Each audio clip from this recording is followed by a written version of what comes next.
Everyone, আশা করি আপনারা সবাই ভালো আছেন। আলহামদুলিল্লাহ, আমি আল্লাহর মধ্যে ভালো আছি। তো আজকের দিন আপনাদের দেখানোর চেষ্টা করব আবহাওয়ার সর্বশেষ আপডেট, এবং সেই অনুযায়ী যদি আপনাদের জানানোর চেষ্টা করি, আমরা প্রথমেই দেখাবো আপনাদের তাপমাত্রা। তবে আজকের তারিখটা আপনার প্রথমে একটু বলে দেওয়ার চেষ্টা করব।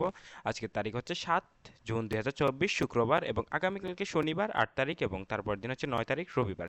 তো এই আগামী কয়েকদিন কেমন থাকবে আবহাওয়া, সেই বিষয়ে আপনাদের একটু আপডেট দেওয়ার চেষ্টা করব।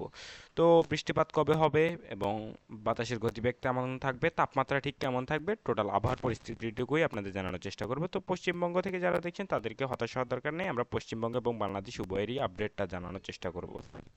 তো প্রথমে আমরা একটু দেখানোর চেষ্টা করব তাপমাত্রা আগামী কয়েকদিন কেমন থাকবে, বিশেষ করে আগামীকালকে।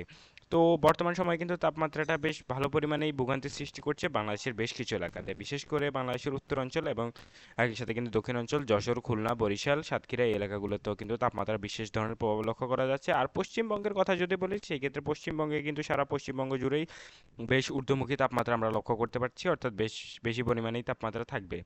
তো বিস্তারিত জানাবো ভিডিওর মাধ্যমে, কাজে ভিডিওটা স্কিপ করবেন না, সরাসরি দেখতে থাকুন। প্রত্যেকটা এলাকার নামই আপনাদের বলবো, বলে বলে আপনাদের দেখানোর চেষ্টা করব। তো আপনারা দেখতে পাচ্ছেন কক্সবাজারে থাকবে 31 ডিগ্রি সেলসিয়াস, চট্টগ্রামে থাকবে মোটামুটি 33 ডিগ্রি থেকে 34 ডিগ্রি সেলসিয়াস এর মধ্যে রয়েছে কিন্তু তারপর আপনাদের যদি বলি তাহলে খাগড়াছড়ি, বান্দরবন এই এলাকাগুলোতেও কিন্তু একই রকম 34 থেকে 33 ডিগ্রি সেলসিয়াস। এরপরে যদি দেখানোর চেষ্টা করি তাহলে আপনার নোয়াখালী, ফেনী, ব্রাহ্মণবাড়ি এই অঞ্চলগুলোতেও কিন্তু 34 ডিগ্রি সেলসিয়াসের আশপাশে থাকবে। তো তারপর যদি দেখানোর চেষ্টা করি সিলেট অঞ্চল, সিলেট অঞ্চলে কিন্তু অন্যান্য এলাকার তুলনায় মোটামুটি কম তাপমাত্রা থাকবে, 29 ডিগ্রি সেলসিয়াসের আশপাশে। শেরপুরে থাকবে মোটামুটি 30 থেকে 33 ডিগ্রি সেলসিয়াসের আশপাশে। এছাড়া রংপুর, পঞ্চগড় এই এলাকাগুলোতে, দিনাজপুর এলাকাগুলোতে কিন্তু 32 থেকে 35 ডিগ্রি সেলসিয়াসের আশপাশে তাপমাত্রা থাকবে।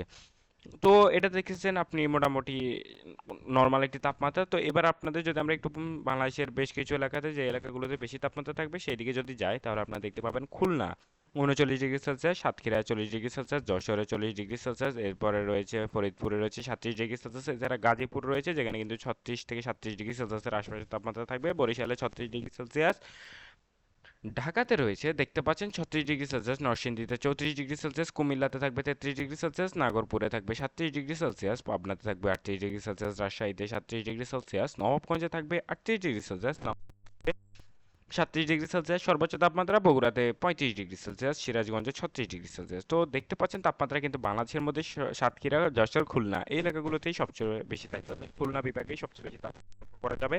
একই সাথে ফরিদপুরেও দেখা যাবে এই অন্যান্য এলাকার তুলনায় তাপমাত্রা। তো তাপমাত্রার পার্ট এখানেই আমরা শেষ করছি, এবার আমরা পশ্চিমবঙ্গের তাপমাত্রার দিকে যাব। তো পশ্চিমবঙ্গের তাপমাত্রা আসলে প্রত্যেকটা এলাকাকে আলাদা বলে কোনো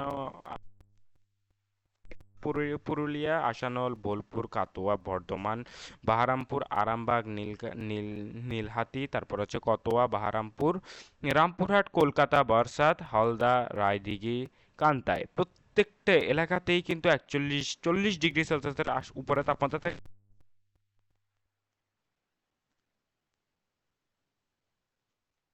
42 40-এর আশপাশে তাপমাত্রা থাকবে।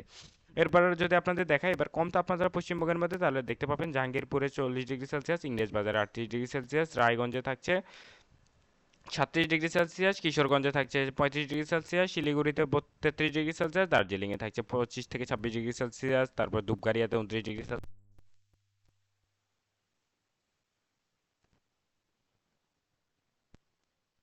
রাজ্য রয়েছে, এই এলাকাগুলোতে মোটামুটি 28 থেকে 29 ডিগ্রি সেলসিয়াসের আশপাশে তাপমাত্রা থাকবে।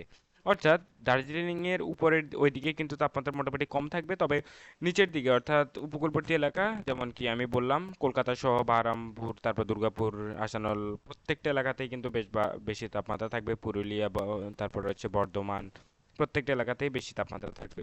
তো তাপমাত্রার পার্ট শেষ করে আমরা এবার চলে যাওয়ার চেষ্টা করব সরাসরি আপনাদের যে বাতাসের গতিপথ সেখানে। এরপর থেকে পরে কিন্তু আপনাদের জানানোর চেষ্টা করব আমরা যে বৃষ্টিপাত কোন কোন এলাকায় হবে আর কোন কোন এলাকায় হবে না, এরকম একটা নির্দিষ্ট আপডেট দেওয়ার চেষ্টা করব যে এই মাসের মধ্যে কবে নাগাদ আর ঘূর্ণিঝড় হওয়ার সম্ভাবনা আছে কিনা, যেহেতু সামনে মুসলমানদের সবচেয়ে বড় দুইটি উৎসবের মধ্যে একটি হচ্ছে ঈদ উল ফিতর আর একটি ঈদ উল আজহা। তো খুব শীঘ্রই যেহেতু ঈদ উল আজহা আসছে, তো ঈদ উল আজহার মধ্যে কিন্তু বৃষ্টিপাত হওয়ার সম্ভাবনা আছে কিনা সেই বিষয়ে আপনাদের আমরা জানানোর চেষ্টা করব, কাজে অবশ্যই আমাদের সাপোর্ট করবেন এবং আপনার মতামত অবশ্যই কমেন্টে জানাবেন। তো এবার আমরা চলে যাব আমাদের যে বৃষ্টিপাতের পাশাপাশি এবার আমরা যাব একটু যে বাতাসের গতিপথ কেমন থাকবে ইয়া মেঘ, সরি, আমরা প্রথমে একটু দেখার চেষ্টা করব মেঘ, এরপর আমরা বাতাসের গতিপথটা দেখব, বাতাস কত বেগে প্রবাহিত হতে পারে, কোন কোন জেলায় বাতাসের প্রভাব বেশি থাকবে।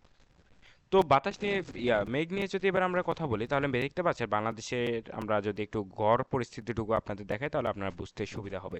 তো দেখতে পাচ্ছেন এই মেঘের অবস্থান কিন্তু বাংলাদেশ সহ পশ্চিমবঙ্গের প্রত্যেকটা এলাকার উপর কিন্তু কয়েক ঘন্টা অন্তর অন্তরে কিন্তু এটা পরিবর্তনশীল হবে, অর্থাৎ এটি পরিবর্তনশীল এবং এটি পরিবর্তন হবে। তবে পরিবর্তনের মধ্যেও কিন্তু আমরা লক্ষ্য করতে পারছি একটা বিষয়, সেটা হচ্ছে বাংলাদেশের রংপুর, সিলেট, বগুড়া, ময়মনসিংহ, নাগরপুর, ঢাকা, কুমিল্লা, চট্টগ্রাম। আমি আবার বলছি, বাংলাদেশের ময়মনসিংহ, চট্টগ্রাম, সিলেট, রংপুর, বগুড়া, তারপর হচ্ছে কুমিল্লা, এই এলাকাগুলো, বিশেষ করে সিলেট অঞ্চল কিন্তু সব সময়ের জন্য মেঘাচ্ছন্ন থাকবে আগামী কয়েকদিন।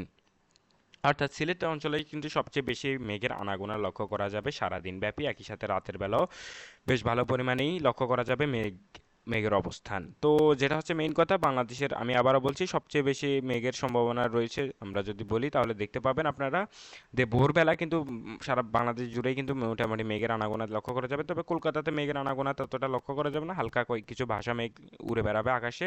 এছাড়া বাংলাদেশের মধ্যে রংপুর, ময়মনসিংহ, সিলেট, আমি রংপুর, ময়মনসিংহ, সিলেট, কুমিল্লা, নাগরপুর, তবে সবচেয়ে বেশি সম্ভাবনা রংপুর, ময়মনসিংহ, সিলেট এবং কুমিল্লা, এই চার এলাকাতে বেশি মেঘের আনাগোনা লক্ষ্য করা যাবে, এমনটা কিন্তু আপনাদের এই মুহূর্তে আপনারা দেখাতে পারছি এই প্রবাহ চিত্রের মাধ্যমে।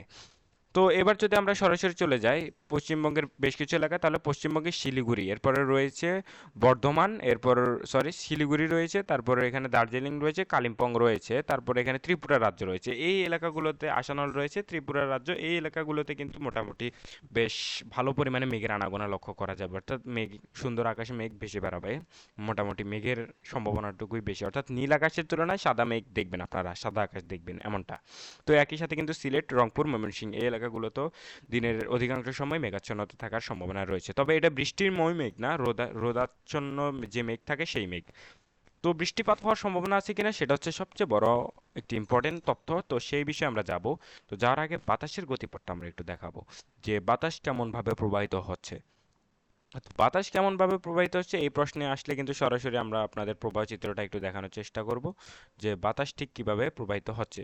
তো এই মুহূর্তে আপনারা দেখতে পাচ্ছেন এখানে আমরা একদম জুম করে আপনাদের বাতাসের যে প্রবাহ চিত্রটা সেটা দেখানোর চেষ্টা করছি, যে যাতে আপনারা বুঝতে পারেন যে কিভাবে কি প্রবাহিত হবে, বাতাস প্রবাহিত হবে কতটা বেগে। তো এই মুহূর্তে আপনারা দেখতে পাচ্ছেন এটা হচ্ছে বাংলাদেশের যে মানচিত্র সেটি, এবং এর আশপাশে যে অবস্থান রয়েছে তাতে কিন্তু স্পষ্ট দেখা যাচ্ছে যে পশ্চিম বঙ্গোপসাগর থেকে কিন্তু প্রচণ্ড বাতাস প্রবাহিত হবে এবং উপকূলবর্তী এলাকাগুলো